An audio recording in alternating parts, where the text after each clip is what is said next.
యెషయా గ్రంథం 41వ అధ్యాయము 10వ వచనం జ్ఞాపకం చేసుకుంటే, భయపడకము, నేను నీ దేవుడే ఉన్నాను, దిగులు పడకము, నేను నిన్ను బలపరుతును.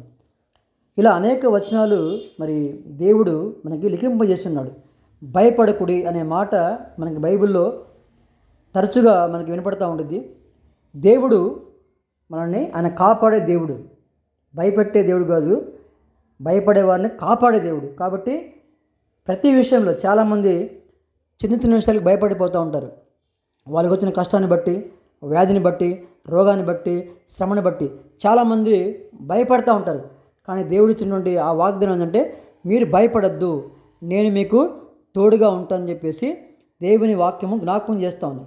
అదేవిధంగా నీవు జలములలో బడి దాటినప్పుడు నేను నీకు తోడై ఉందును, నదులలో పడి వెళ్ళినప్పుడు అవి నీ మీద పొర్లి పారవు, నేను నిన్ను పేరు పెట్టి పిలుచున్నాను చెప్పేసి దేవుని వాక్యము జ్ఞాపకం చేస్తుంది.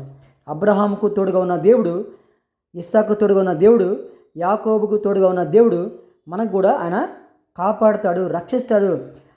దావీదు సెలవిస్తున్నాడు, గాఢాంధకారపు లోయలో నేను సంచరించిన ఏ అపాయమునకు భయపడి అంటున్నాడు. ఆమేన్.